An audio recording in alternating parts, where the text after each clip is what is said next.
వందనాలు తెలియజేస్తున్నాను. ఈ ఉదయకాల సమయం ముందు దేవుని సన్నిధిలో చేరిన మనం ఎంతో ధన్యులం. అందరూ కూడా దేవుని యొక్క వాక్యాన్ని వినాలని, ఆయన రాజ్యంలో చేరాలని, ఆయన కొరకు సిద్ధపడాలని, ఆయన కొరకే జీవించాలని మనందరి ఆశ, కోరిక. అవునండి. హల్లెలూయా, హల్లెలూయా. దేవుని యొక్క వాక్యం విందాం.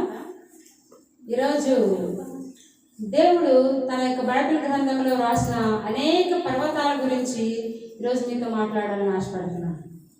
ఎన్నో పర్వతాలు దేవుని యొక్క గ్రంథంలో మనం చూడవచ్చు. అయితే మొదటిగా దేవుడు అబ్రహాముతో మాట్లాడుతున్నాడు. ఆదికాండంలో మనం చూసినట్లయితే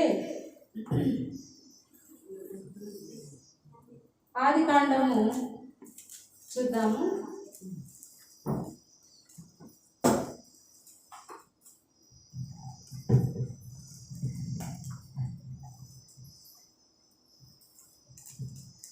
చూసారా, బైబిల్ గ్రంథంలో ఆదికాండము అబ్రహాం గురించి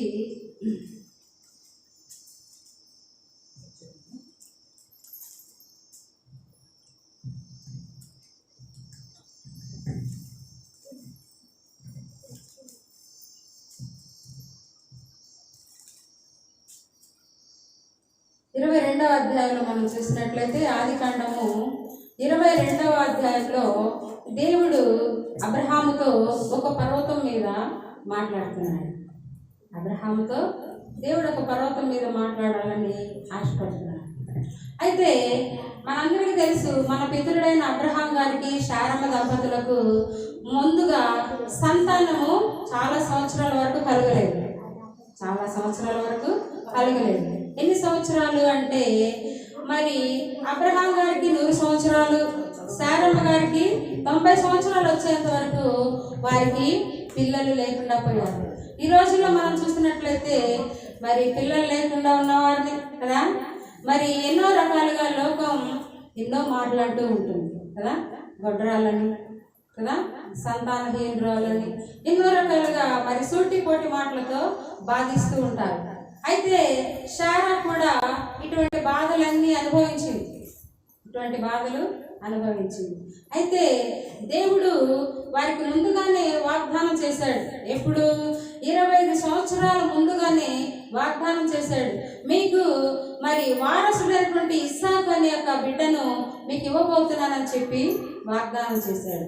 ఆ వాగ్దానం నెరవేర్చబడడానికి 25 సంవత్సరాల కాలం పట్టింది.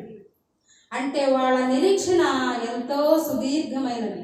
హల్లెలూయా కదండి, ఎంతో సుదీర్ఘమైనది. ఎన్నో సంవత్సరాల పాటు ఎదురు చూస్తూ ఉన్నారు. అయితే దేవుడు అనుకున్నటువంటి సమయం రానే వచ్చింది. వారికి మరి సంతాన ప్రాప్తి కలిగింది. వాగ్దాన పుత్రుడైనటువంటి ఇస్సాకుని మరి దేవుడు వారికి ఇవ్వడం జరిగింది. అయితే ఆ బాలుడు పెరిగి పెద్ద అయ్యే ముందుగా ఆ యొక్క ఎదుగుతూ ఉన్నప్పుడు దేవుడు మరొక పరీక్ష పెట్టాడు అబ్రహాం గారు. హల్లెలూయా. దేవుడు మరొక పరీక్ష పెట్టాడు. మనకు బిడ్డలు ఇచ్చిన తర్వాత వారికి ఏదైనా వ్యాధి కానీ బాధ కానీ వస్తే మనం ఎంతో బాధపడుతూ ఉంటాం, తల్లడిల్లిపోతూ ఉంటాం కదా. అయ్యో, ఈ వ్యాధి ఎలా పోతుంది, ఈ బాధ ఎలా పోతుంది. ముందుగా ప్రార్థన చేస్తాం, అనేక మందిని అడుగుతాం కదా, డాక్టర్ దగ్గరికి తీసుకెళ్తాం. ఇలా ఎన్నో రకాలుగా మనము వారిని బాగు చేయడానికి ప్రయత్నిస్తూ ఉంటాం. అయితే ఎటువంటి కూడా మరి వ్యాధి బాధలు లేకుండా ఒక గొప్ప పరీక్ష అబ్రహాం గారి జీవితంలో దేవుడు ఉంచాడు. ఏమడుగుతున్నాడంటే, మరి నీకు ఒక్కడైనటువంటి నీ కుమారుడైనటువంటి ఇస్సాకుని నాకు ఇస్తావా అని అడుగుతున్నాడు ప్రభు. హల్లెలూయా. ఏమడుగుతున్నాడంట? ఇస్సాకుని బలిగా అడుగుతున్నాడు.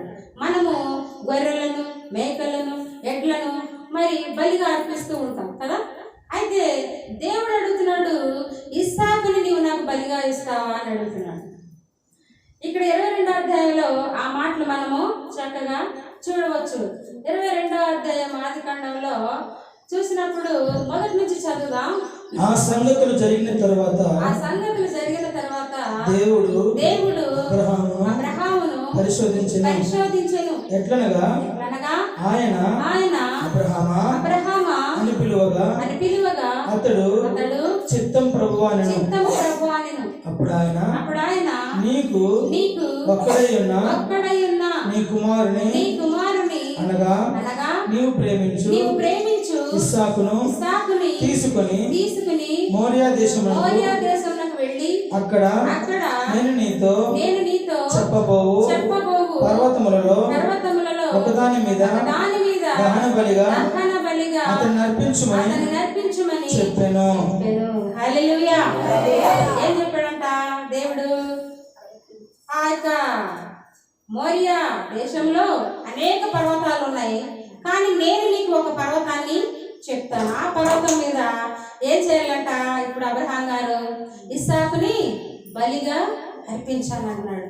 మరి తండ్రితోనూ సృష్టికర్త అయిన దేవునితోనూ మాట్లాడేటువంటి ధైర్య సాహసాలు ఉన్నాయంటారా? ఎందుకు ఇవ్వాలి ప్రభువా నా కుమారుడిని నీకని అనగలుగుతామా? సృష్టించినవాడు, మనల్ని పుట్టించినవాడు, మనకు బ్రతికినిచ్చినవాడు, మనల్ని బ్రతికించేవాడు ఎవరంట? దేవుడే. కాబట్టి ఆయనకి తీసుకునే అధికారం కూడా ఆయనకే కలదు.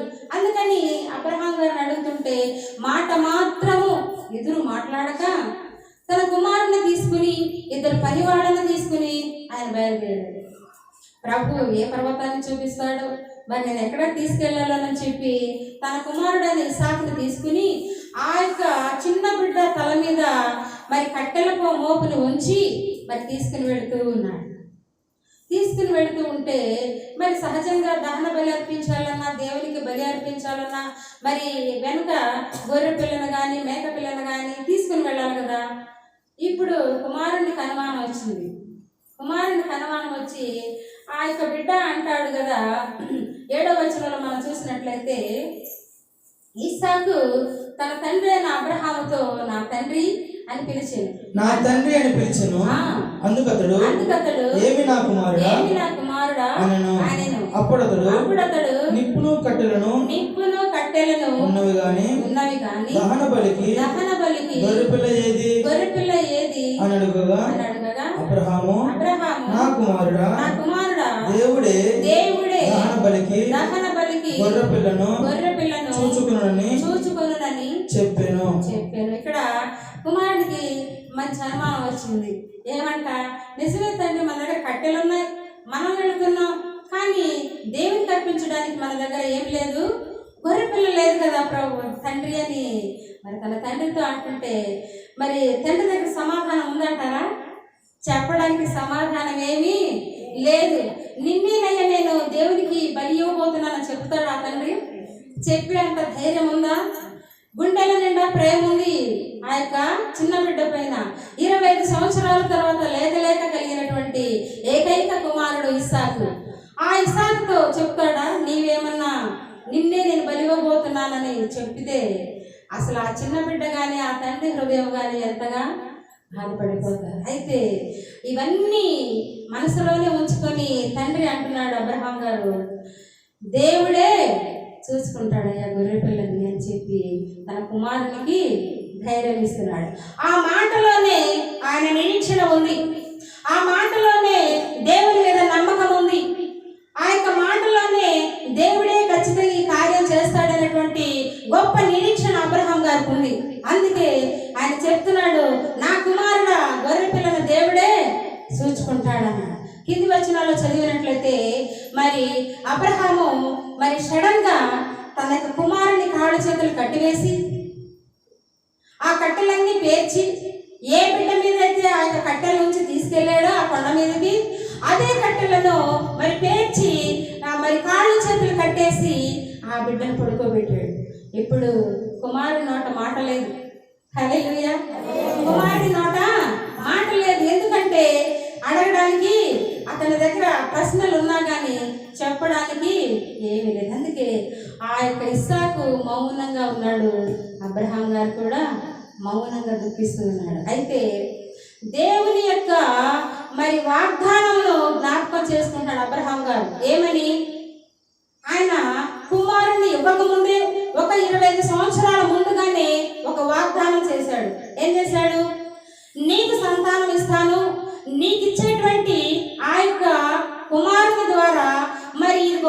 ఈ యొక్క ఆకాశ నక్షత్రాలు లెక్క పెట్టగలిగితే నువ్వు లెక్క పెట్టు, అంతకు మించినటువంటి సంతానాన్ని నీకు ఇస్తాను అన్నాడు. ఈ ఇసుక రేణువులను లెక్క పెట్టగలిగితే లెక్క పెట్టు, నీకు ఎంతకంటే ఎక్కువ సంతానాన్ని నేను ఇస్తాననేటువంటి వాగ్దానాన్ని అబ్రహాం గారు జ్ఞాపకం చేసుకుని, నిజంగా నా కుమారుని బలి తీసుకుంటే అంత గొప్ప సంతానం నాకు ఎక్కడి నుండి వస్తుంది, నిజంగా ఈ కుమారుడిని చంపేస్తే మరి ఆ కుమారుడి ద్వారా రావాల్సిన సంతానం ఎలాగ వస్తుంది కదా.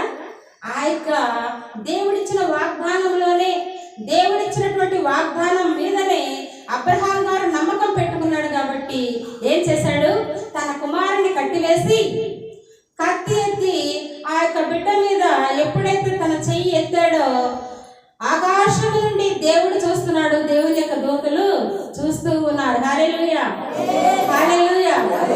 చూస్తున్నటువంటి దేవుని యొక్క మరి యొక్క అపారమైనటువంటి ప్రేమ మరి అబ్రహాం గారికి తన కుమారుని మీద ఎలాగుందో దేవునికి కూడా అంతే గొప్ప ప్రేమ ఉంది కాబట్టి ఎక్కడ అబ్రహాం గారు తన కుమారుణ్ణి బలి ఇస్తాడని చెప్పి, అబ్రహామా అబ్రహామా ఆగు, నీ చెయ్యి దించు, నీ కత్తిని దించు కిందికి, నీకు ఒక్కడైనటువంటి నీ కుమారుడైనటువంటి ఇస్సాకుని నాకు బలి ఇవ్వడానికి నువ్వు వెనక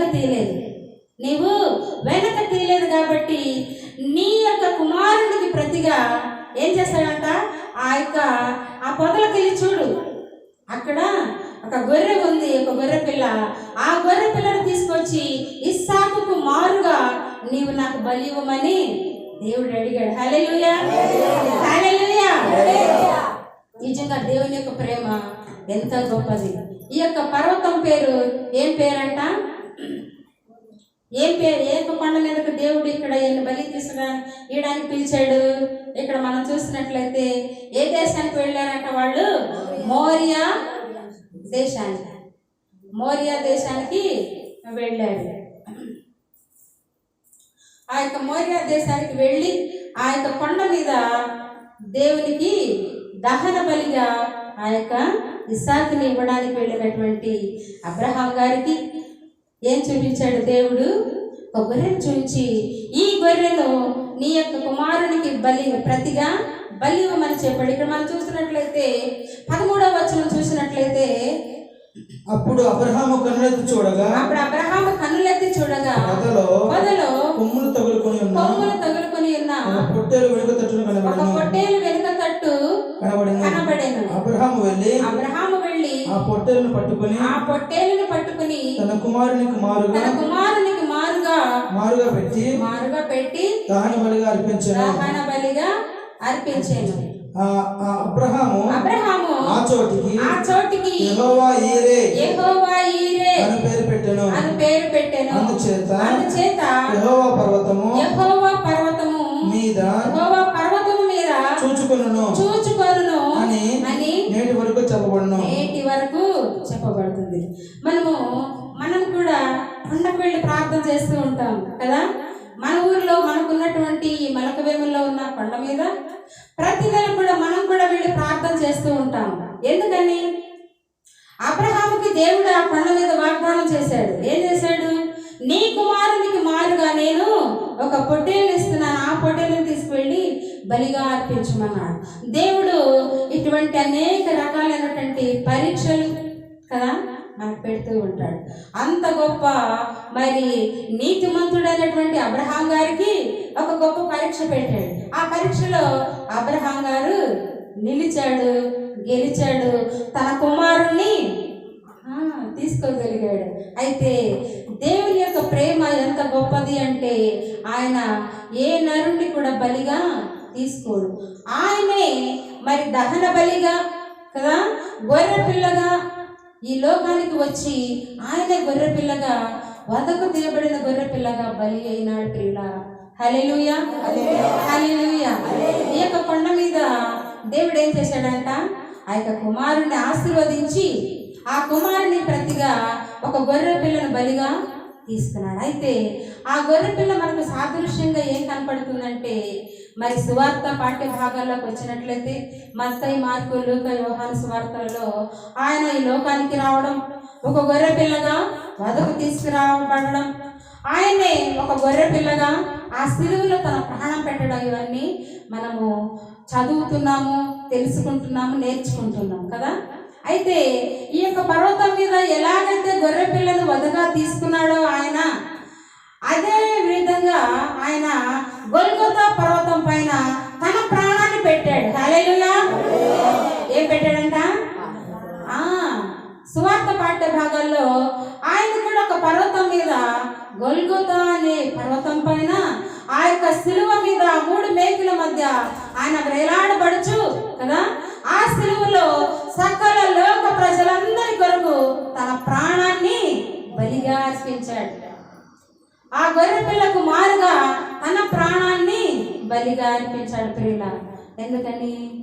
నీ కోసం, నా కోసం, మనందరి కోసము, మన పాపాల నిమిత్తం ఆయన సిలువలో మరణించడానికి ఇష్టపడ్డాడు.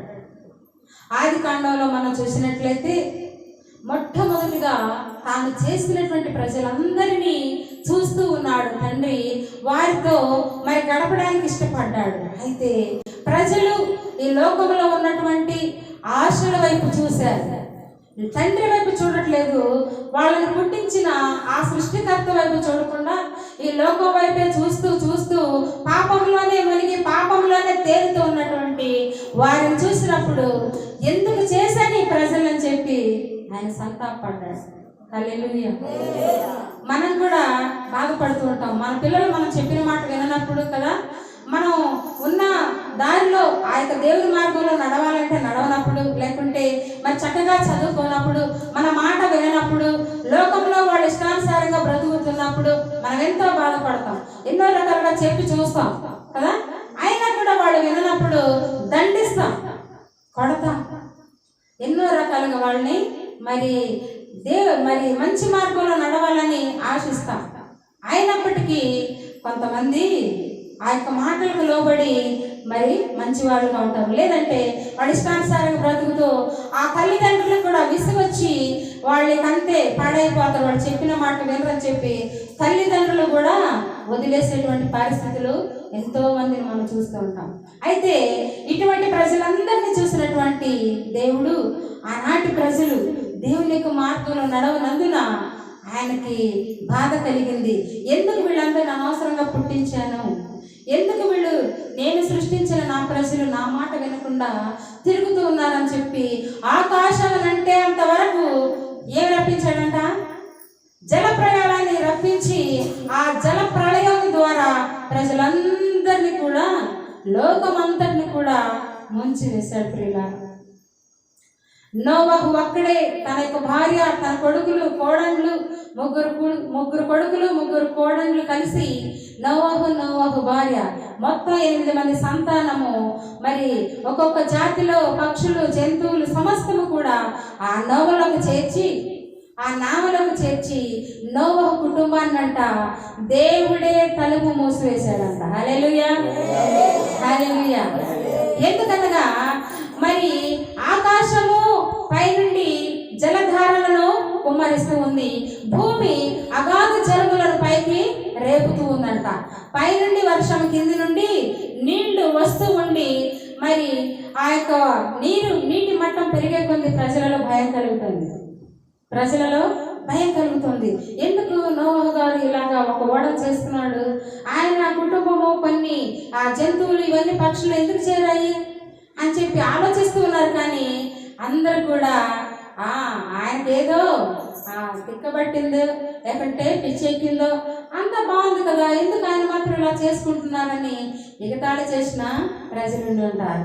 ఆయన చేసేటువంటి ఆ యొక్క ఓడలో పని చేయడానికి వచ్చిన వారికి కూడా తెలియదు ఆ యొక్క ఓడ మరి వారిని రక్షించడానికి దేవుడు చేశాడని. అయితే ఇదంతా చూసిన ప్రజలు, నీళ్ళు ఎప్పుడైతే ఆకాశానికి అంటుతూ ఉన్నాయో, ప్రజలందరూ ఆ యొక్క నీళ్లలో మరి చనిపోబోతున్నారో అప్పటికి అర్థమైంది దేవుడు మనల్ని శిక్షించబోతున్నాడని ప్రజలందరికీ అర్థమయ్యి ఆ ఓడ చుట్టూ చేరినా కూడా మరి ప్రజలు అందులోకి వెళ్ళే అవకాశం దేవుడే లేకుండా చేశాడు. ఆ యొక్క ఓడ తలుపుని దేవుడే వారిని లోపల ఉంచి మూసివేశాడు. ఎవ్వరు కూడా ఆ యొక్క ఓడను చేరలేరు ప్రియులారా. అది వారిని రక్షించినటువంటి ఓడ, దేవుడు సిద్ధపరిచినటువంటి ఓడ.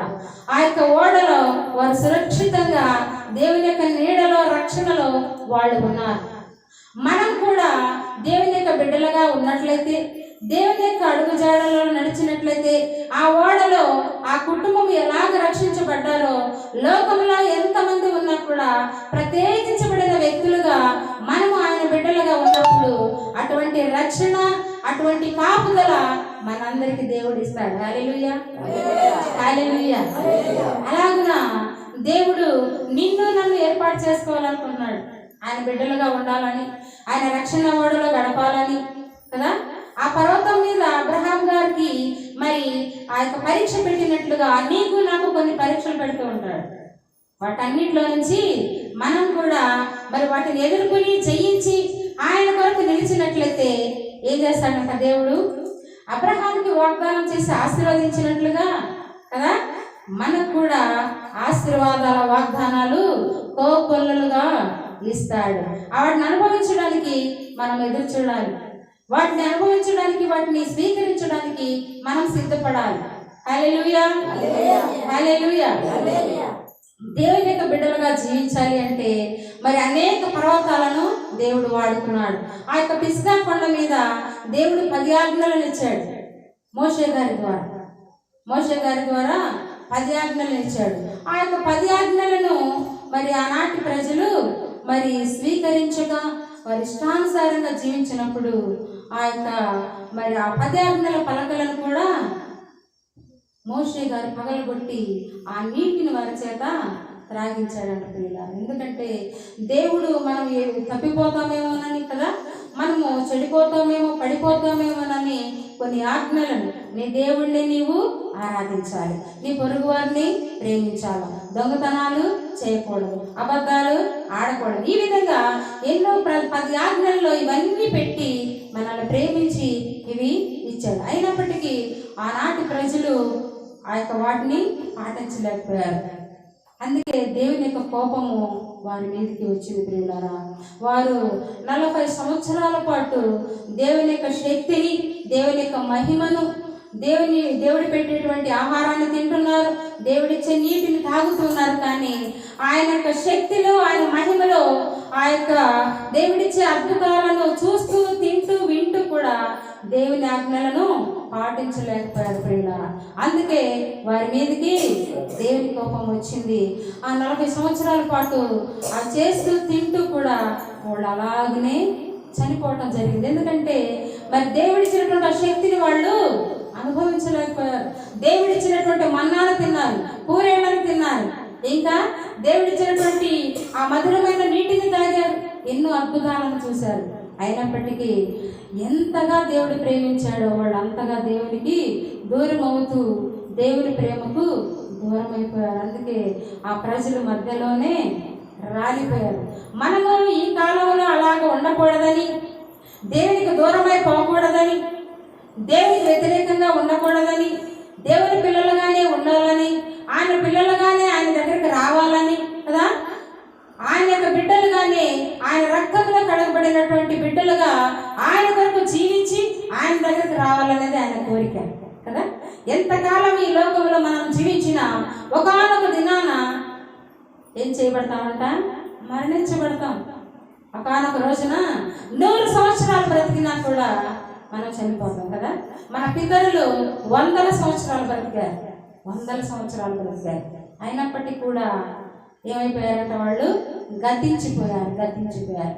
ఈనాడు మనం కూడా అలాగే గతించిపోతాము. అయినప్పటికీ ఈ కాలంలో, ఈ తరంలో మనల్ని దేవుడు ఎన్నుకున్నాడు కాబట్టి మనం కూడా ఆయన బిడ్డలుగా అలాగే జీవించితే ఒకనొక రోజున ఆయనతో కలుసుకుంటాం, ఆయన రాజ్యంలో ఉంటాం.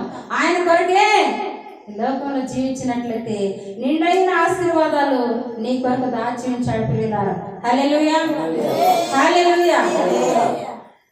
మరి దేవుని కొరకు జీవించినటువంటి ఎంతో మంది భక్తులు ఎన్నో పర్వతాల మీద దేవుని యొక్క శక్తిని పొందారు, అనేక మందికి చూపించారు. ఇప్పుడు మనం అబ్రహాం గారిని జ్ఞాపకం చేసుకున్నాం కదా, మోషే గారిని జ్ఞాపకం చేసుకుంటున్నాం. ఆయన మరి ఆ యొక్క కొండ మీద దేవుని యొక్క ఆజ్ఞలను తీసుకువచ్చాడు. అదే యొక్క మోషే గారికి మరి ఆ అమాలేకీయులతో యుద్ధం వచ్చినప్పుడు, ఇశ్రాయేలు ప్రజలకు అమాలేకీయులకు యుద్ధం వచ్చినప్పుడు ఆ యొక్క కొండ మీద ప్రార్థన చేయడానికి వెళ్ళారు. ఆ యొక్క కొండ మీద ప్రార్థన చేయడానికి వెళ్ళారు. ఆ యొక్క కొండ మీద అహరోను, మోషే గారు, హూరు వీళ్ళు ముగ్గురు కూడా ఆ కొండ ఎక్కారు. ఆ కొండ ఎక్కి ప్రార్థన చేస్తూ ఉన్నారు. ప్రార్థన చేస్తూ ఉన్నప్పుడు ఇశ్రాయేలీయులు మోషే గారు ఇలా చేతులెత్తి ప్రార్థన చేసినంతసేపు ఇశ్రాయేలీయులు గెలుస్తున్నారు. ఆ యొక్క మోషే గారి యొక్క చేతులు మరి బరువుగా ఉండి, ఎంతసేపు ఎత్తగలుగుతాం మన చేతులను? కొంతసేపు ఎత్తగలుగుతాం కదా. ఆ తర్వాత మన చేతులు బరువెక్కి మనకు తెలియకుండానే మన చేతులు కిందికి వాలిపోతూ ఉంటాయి. అలాగే ఆయనకు చేతులెత్తి ప్రార్థన చేస్తూ ఉన్నంతసేపు దేవుని యొక్క ప్రజలైన ఇశ్రాయేలీయులు ఆ యుద్ధంలో గెలుస్తున్నారు. ఆయన చేతులు ఎప్పుడైతే బరువెక్కి దిగిపోతూ ఉన్నాయో వాళ్ళు ఓడిపోతూ ఉన్నారు. ఇది గమనించినటువంటి మరి అహరోను గారు, హూరు గారు ఆయన చేతులను ఒక రాయి తీసుకొచ్చి ఆయనకు వేశారంట. ఆయన అక్కడ కూర్చున్నాడంట. ఆయన చేతులను ఇటు అటు భుజాలు ఆ చేతుల కింద పెట్టడం జరిగింది. వాళ్ళు పట్టుకున్నా కూడా వాళ్ళు కూడా మరి కొంతసేపటికి దింపివేయవచ్చు. అందుకని ఇటు అటు వాళ్ళు మరి ఆనుకుని నిలబడగా ఆ చేతులు సూర్యుడు అస్తమించేంత వరకు, దిగిపోయేంత వరకు అలాగనే చేతులు ఉన్నప్పుడు ఇశ్రాయేలీయులు అయినటువంటి దేవుని ప్రజలు గెలవడం జరిగింది. హల్లెలూయా, హల్లెలూయా. అలాగున ఇశ్రాయేలు ప్రజలు మరి చేతులెత్తి దేవుని సేవకుడు ప్రార్థన చేసినప్పుడు వాళ్ళు ఏం చేయబడ్డారు? ఆ యుద్ధంలో గెలిచారు. ఆ యుద్ధంలో గెలిచారు. మనం కూడా ఆరాధన చేసేటప్పుడు, ప్రార్థన చేసేటప్పుడు మనం చేతులెత్తి ప్రార్థన చేయాలనుకుంటాం. సేవకులు చెప్తూ ఉంటారు, దేవుని సేవకుడు సేవకురాలు చెప్తూ ఉంటారు, చేతులెత్తి ప్రార్థన చేయాలి. ఈ చేతులెత్తి ప్రార్థన చేయడంలో ఒక గొప్ప శక్తి ఉంది, ఒక గొప్ప అద్భుతం జరుగుతుంది. ఎందుకు? మనం బైబిల్ గ్రంథంలో చూసినట్లుగా ఇశ్రాయేలీయులకు అమాలేకీయుల మీద యుద్ధం జరిగినప్పుడు మరి ఎలాగా దేవుడు వాళ్ళ పక్షాన్ని చేతులెత్తి ప్రార్థన చేసినప్పుడు వాళ్ళు గెలిపించాడో, మనం కూడా దేవుని సన్నిధిలో చేతులెత్తి ప్రార్థన చేసినప్పుడు ఎటువంటి శోధనైనా కూడా ఏం చేయబడుతుందంట? ఆ క్షణంలో నీకెంతో బాధ ఉండొచ్చు, నీకెంతో శోధన ఉండొచ్చు, నీకు వ్యాధి ఉండొచ్చు, బాధ ఉండొచ్చు, ఎన్ని ఉన్నా కూడా నువ్వు చేతులెత్తి హృదయపూర్వకంగా, మనస్పూర్వకంగా దేవుని సన్నిధిలో ప్రార్థన చేస్తావో అప్పుడు ఖచ్చితంగా ఏం చేస్తాడు? నీవు దేవుని తట్టు ఎత్తుతున్నావు. చేతులు ఎవరు తట్టు ఎత్తుతున్నావు? ఆకాశం మంది ఎవరున్నారు? మన తండ్రి అయినా దేవుడు ఉన్నాడు. ఆయన తట్టు మనం చేతులెత్తి ప్రార్థన చేస్తాం కాబట్టి మనకు ప్రతిఫలం వెంటనే వస్తుంది. నిన్న వారం నాకు కూడా అలాగే జరిగింది. నేను దేవుని సన్నిధిలో ప్రార్థన చేస్తున్నాను, ప్రభువా నిజంగా నేను నిన్ను నమ్ముకున్నటువంటి వ్యక్తిని కదా, నాకున్నటువంటి ఈ కొద్దిపాటి బాధ నేను నీ సన్నిధిలో ప్రార్థన చేస్తున్నాను కదా ప్రభువా, నీ తట్టు చేతులెత్తి ప్రార్థన చేస్తున్నాను, నీవు నాకు ఈ చిన్న బాధను కూడా తీసివేయగలిగిన సమర్థుడు అని నేను ప్రార్థన చేసినప్పుడు మరి ఆదివారం కల్లా నేను నీ సన్నిధిలో నేను చెప్పాలి ఈ మాట అని చెప్పి ప్రభు దగ్గర ప్రార్థన చేశాను. మరి అలాగ ప్రార్థన చేసినప్పుడు నాకున్నటువంటి ఆ యొక్క మోషన్స్ అవడం కానీ, నీరసం రావడం కానీ, లేకుంటే మరి నేను మరి సరైన విధానం నా పనులు చేసుకోలేనటువంటి పరిస్థితులు, ఇవన్నీ కూడా దేవుడు తీసివేసి నన్ను వారి ఆరోగ్యవంతురాలుగా తన సన్నిధిలో నిలవబెట్టాడు. హల్లెలూయా, హల్లెలూయా. దీనికి అంతటికీ కారణం మనం ఆయన తట్టు మన చేతులెత్తి ప్రార్థన చేయడమే. అది ఎటువంటి శోధనైనా సరే, ఎటువంటి భయంకరమైనటువంటి పరిస్థితులైనా సరే, వాటన్నిటిలో నుంచి విడిపించగలిగిన సమర్థుడు మనం నమ్మినటువంటి దేవుడు. హల్లెలూయా, హల్లెలూయా. అయితే సంఖ్యాకాండము 23వ అధ్యాయం, సంఖ్యాకాండము 23వ అధ్యాయం 11వ వచనం నుంచి చూద్దాం.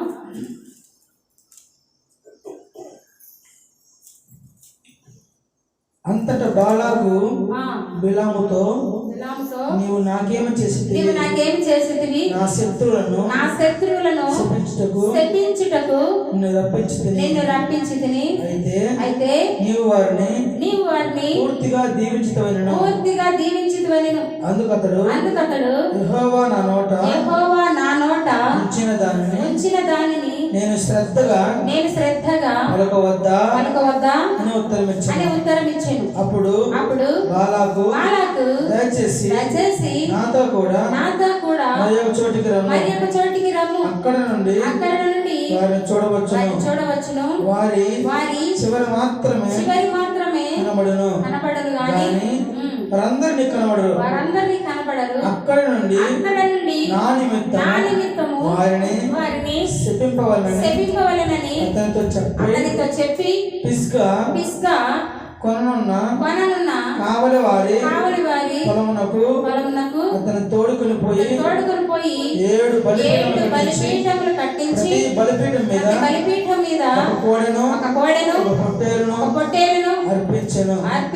అతడు నీవు ఇక్కడ నీ దహన బలి యొద్ద నిలిచి ఉండుము.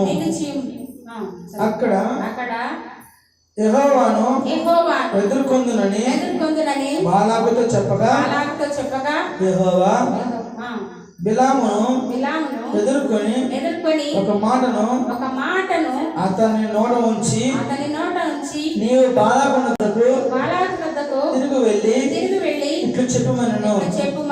అతడు బాలాకునొద్దకు వెళ్ళినప్పుడు అతడు తన దహన బలి యొద్ద నిలిచెను. 25. అంతటా బాలాకు నీవు ఏ మాత్రమును వారిని శపింపనవద్దు, దీవింపనవద్దు అని బిలాముతో చెప్పగా బిలాము యెహోవా చెప్పినదంతయు నేను చేయవలెనని నీతో చెప్పలేదా? చాలండి. ఇక్కడ ఒక కొండ మంట కనపడుతోంది. పిస్గా కొండ వరకు మరి దేవుని సేవకుడైనటువంటి బిలాము ప్రవక్తని బాలాకు అనే రాజు తీసుకువెళ్ళాడు. దేవుని ప్రజలైనటువంటి ఇశ్రాయేలీయులను వారు ఎవరి మీద ఆధారపడరు, ఎవరి సొమ్ము ఆశించరు, వారు స్వతంత్రంగా బతికేవాళ్ళు. దేవుడిచ్చిన దానితో మరి తిని తాగి మరి జీవిస్తూ సాగి వెళ్ళిపోతున్నారు దేవుడు చెప్పే చోటుకు వెళ్ళాలని. అలా వెళుతూ ఉన్నప్పుడు మరి ఈ యొక్క దేశానికి వాళ్ళు రావడము జరిగింది. ఆ దేశం మీదుగా వారు వెళుతూ ఉన్నారు. అయితే బాలాకు రాజుకి భయం కలిగింది దేవుని ప్రజలను ఇశ్రాయేలులను చూసి. ఎందుకంటే ఇన్ని లక్షల మంది ప్రజలు ఉన్నారు, ఒకవేళ మా దేశం మీద పడి మమ్మల్ని దోచుకొని మమ్మల్ని చంపివేసి మా దేశాన్ని తీసుకుంటారేమోనని చెప్పి బాలాకు రాజుకి భయం కలిగి దేవుని ప్రవక్త అయినటువంటి బిలాముని పిలిపించాడు. బిలాం గారు, మీరు మా యొక్క ప్రాంతానికి రండి, ఆ కనపడేటువంటి ఆ ప్రజలందరినీ చూడండి, మీరు ఏ మాట పలికితే అది నెరవేరుతుందంట కదా. బిలాము ప్రవక్త మరి మంచి జరుగును గాక అంటే మంచి జరిగిపోతుందంట, వాళ్ళకి చెడు జరుగును గాక అంటే వెంటనే వాళ్ళకి చెడు జరుగుతుందంట. అంతటి గొప్ప శక్తిని దేవుడు బిలాము ప్రవక్తకి ఇచ్చాడు. అది తెలిసినటువంటి బాలాకు రాజు మరి బిలాము గారిని పిలిపించి అంటున్నాడు, నా నిమిత్తము ఆ ప్రజలను శపించు.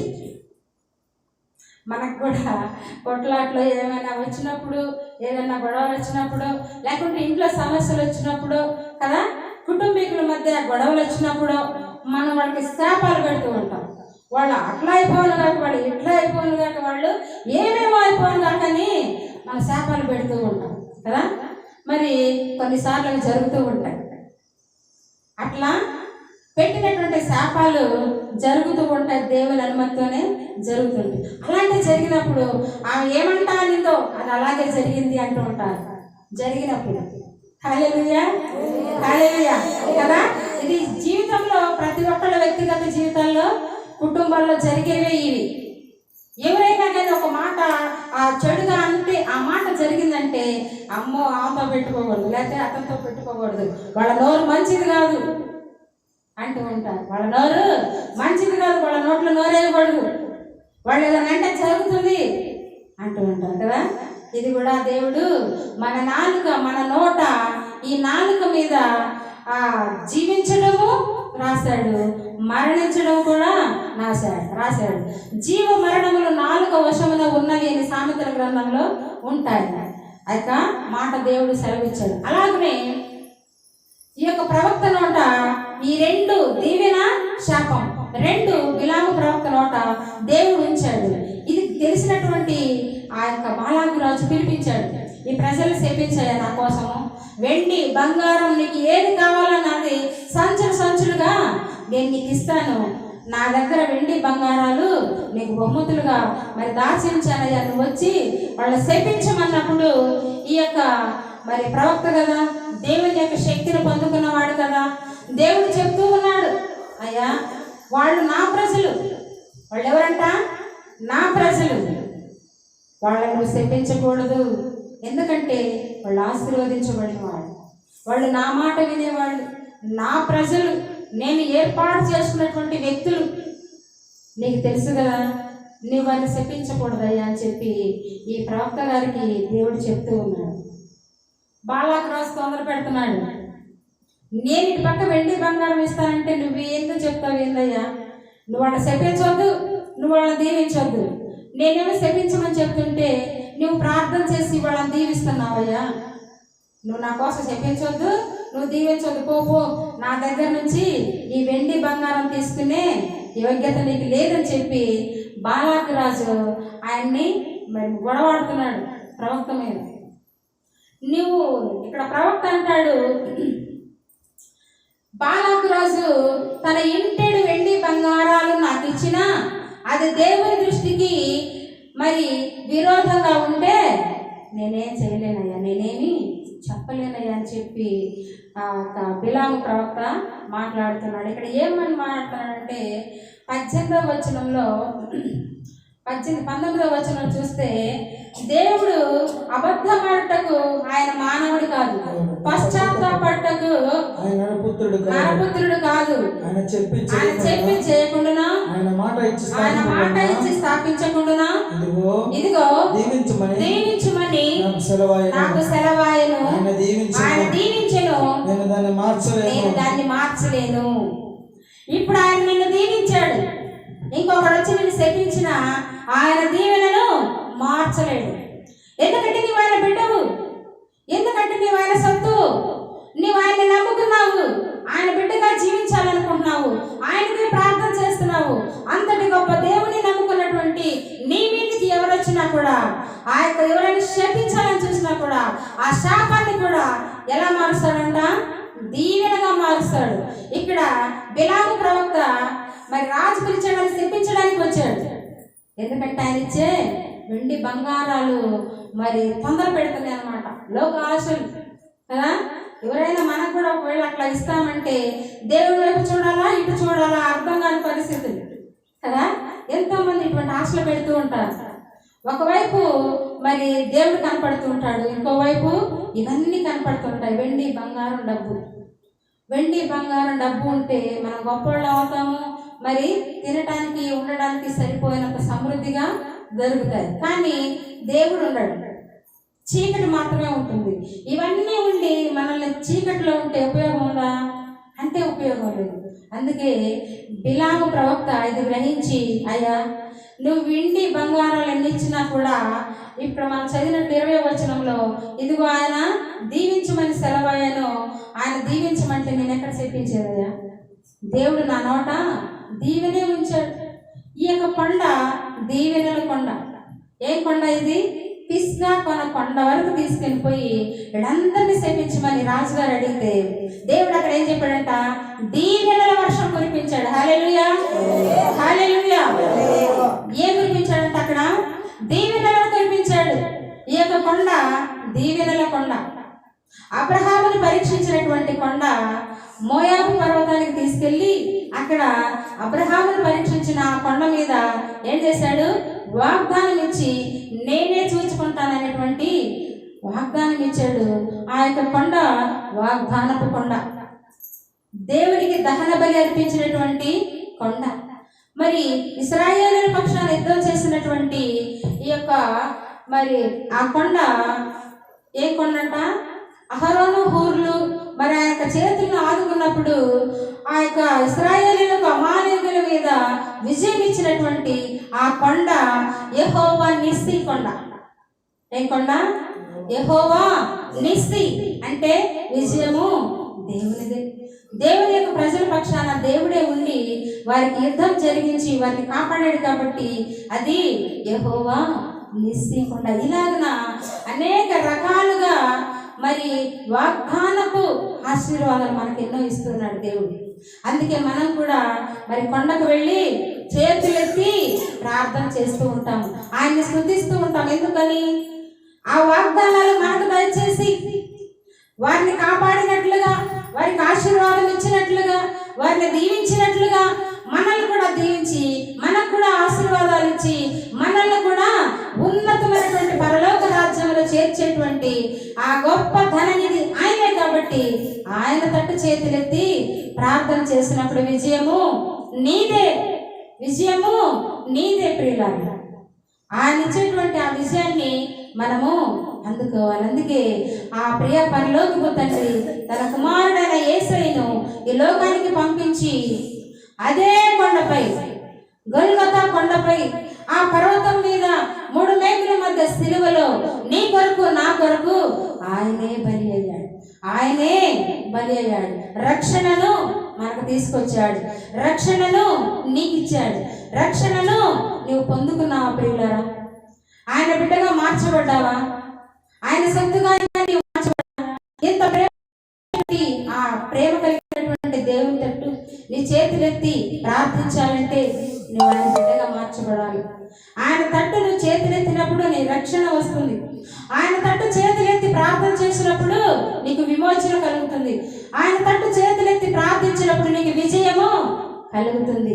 ఇటువంటి గొప్ప దేవుణ్ణి మనము కలిగి ఉన్నాం. ఆ యొక్క గొప్ప దేవుని సన్నిధికి వచ్చామంటే ఆయన యొక్క దీవెనలకు మనము పాత్రలం. లోకంలో ఎంతో మంది గడుపుతున్నారు కదా, లోకంలో కొద్ది మంది మాత్రమే మనం దేవుని సన్నిధిలో కనబడుతున్నాము. అయితే లోకంలో చాలా మంది గడుపుతున్నారు. అయితే ధన్యత ఎవరిదంటారు? దేవుని యొక్క సన్నిధిలో కూర్చుని ఆయన ప్రేమ కలిగిన మాటలు వినుచున్నటువంటి మనమెంతో ధన్యులం. హల్లెలూయా, హల్లెలూయా. ఆయన మాటలు వింటున్నటువంటి మనమెంతో ధన్యులము. ఆ యొక్క మరి కొండ మీద దేవుని యొక్క ప్రేమ కనబడుతుంది కదా, ఆయన యొక్క విజయం కనబడుతుంది. ఆయన యొక్క ప్రేమ, ఆయన యొక్క విజయము, ఆయన యొక్క బలి అర్పణ మనకు కనపడుతుంది. కాబట్టి ఆ యొక్క ప్రేమ బాటలో నడవడానికి ఆయన కొన్ని ధన్యతలను కూడా ఇచ్చాడు. మత్తయి సువార్త 5వ అధ్యాయంలో మనం చూసినట్లయితే మొదటి నుండి కొన్ని ధన్యతలను ఇచ్చి ఆ ధన్యతల ప్రకారంగా మీరు జీవిస్తూ నా ఆజ్ఞలలో నడవండి, సాగిపోండి, ఆ విధంగా మీరు జీవించండి అని చెప్పి ఆయన వాగ్దానం ఇచ్చి దీవించాడు. కాబట్టి ఆయన వాగ్దానాలు మనం జ్ఞాపకం చేసుకుందాం. మత్తయి సువార్త 5వ అధ్యాయంలో కొన్ని ధన్యతలను మనం చూడవచ్చు. అది చూసి ముగించుకుందాం. ఆయన ఆ జనసమూహమును చూసి కొండ ఎక్కి కూర్చుండగా ఆయన శిష్యులైన వద్దకు వచ్చి అప్పుడు ఆయన నోరు తెరిచి ఇలాగు బోధింపసాగెను. ఆత్మ విషయమై దీనులైన వారు ధన్యులు, పరలోక రాజ్యము వారిది. దుఃఖపడువారు ధన్యులు, వారు ఓదార్చబడుదురు. సాత్వికులు ధన్యులు, వారు భూలోకమును స్వతంత్రించుకొందురు. నీతి కొరకు ఆకలి దప్పులు గలవారు ధన్యులు, వారు తృప్తి పరచబడుదురు. కనికరము గలవారు ధన్యులు, వారు కనికరము పొందుదురు. హృదయ శుద్ధి గలవారు ధన్యులు, వారు దేవుని చూచెదరు. సమాధానపరచువారు ధన్యులు, వారు దేవుని కుమారులనబడుదురు. నీతి నిమిత్తము హింసించబడువారు ధన్యులు, పరలోక రాజ్యము వారిది. చాలండి. ఇక్కడ కూడా ఆ జనసమూహం అంతటిని చూసి ఒక కొండ ఎక్కి కూర్చుని మరి 9 రకాలైనటువంటి ధన్యతలను ఇక్కడ వాగ్దానము చేస్తున్నారు. నా కొరకు జీవించండి, మీరు కనికరంగా ఉండండి, ప్రేమ కలిగి ఉండండి, నెమ్మది కలిగి ఉండండి కదా, ఈ విధంగా నీతి కలిగి ఉండండి, సమాధానం కలిగి ఉండండి, హృదయం శుద్ధిగా పెట్టుకోండి. ఇన్ని ధన్యతలను ఆయన చెప్పి ఆశీర్వదించి వారితో అంటున్నాడు, నా నిమిత్తము జీవించండి, నా కొరకు జీవించండి, పరలోక రాజ్యము మీదే అని వాగ్దానం ఇస్తున్నాడు. మరి ఆ వాగ్దానం చేసినటువంటి దేవుని యొక్క రాజ్యంలో మనం ఉండడానికి మరి ఇప్పటి నుంచే మనం సిద్ధపడదాం. ఒకానొక దినాన ఆయన కలుసుకుందాం, ఆయన కొరకు జీవిద్దాం, ఆ యొక్క నిత్య రాజ్యంలో మనమందరం ఉందాం. ప్రభువైన యేసుక్రీస్తు ప్రేమ నీలో నాలో మనందరిలో ఉండి ఆ యొక్క పరలోక రాజ్యం కొరకు మనల్ని సిద్ధపరిచి వారసులుగా మనల్ని ఆశీర్వదించినట్లుగా ప్రార్థన చేద్దాం, ఆ విధంగా జీవిద్దాం. దేవుడి కొద్ది మాటలు దీవించును గాక. ఆమేన్. ప్రార్థన చేసుకుందాం. మహాపరిశుద్ధుడా, మహోన్నతుడా, జీవాధిపతి, జీవము కలిగిన తండ్రి, మీ పరిశుద్ధ నామానికి వేలాది స్తుతులు స్తోత్రాలు కృతజ్ఞతాస్తులు చెల్లిస్తున్నాం రాజా. అనేక కొండల గురించి ఈరోజు మేము తెలుసుకున్నాం. ప్రతి కొండ మీద ఒక వాగ్దానం ఇచ్చారు, ఆశీర్వదించారు, విజయమునిచ్చారు, దీవించారు ప్రభా, బ్రతుకునిచ్చారు, బలపరిచారు ప్రభా, వెలిగించారు, నడిపించారు ప్రభా. నీకు స్తోత్రాలు. ఎన్నో రకాలుగా మీ యొక్క ఆశీర్వాదపు వాగ్దానాలు నీ ప్రజలకు ఇచ్చారు ప్రభా. ఈనాడు నీ ప్రజలమైన మాకు కూడా ఆ వాక్య వాగ్దానాలు నెరవేర్చి ప్రభా, మీ ఆశీర్వాదపు జల్లులు ప్రతి బిడ్డపై కుమ్మరించి ప్రతి బిడ్డను ఆశీర్వదించి ఎటువంటి అవసరాలు అక్కర్లతో వచ్చారు ప్రభా, ప్రతి బిడ్డపై నీ కరుణా కటాక్షం రాణించి ప్రభా, మీ కరుణాహస్తము తోడుంచి నాయన మీ యొక్క వాక్యపు ఆశీర్వాదాలు, మీ సన్నిధి ఆశీర్వాదాలు ప్రతి బిడ్డ పొందుకుని మీ సన్నిధిలో సాక్షులుగా నిలబడినట్లుగా ఆశీర్వదించమని, దీవించమని మా ప్రభువును నజరేయుడైన యేసుక్రీస్తు పరిశుద్ధ ప్రశస్త పుణ్య నామములో ప్రార్థించి అడిగి పొంది ఉన్నాం మా పరమ తండ్రి. ఆమేన్. ఆమేన్.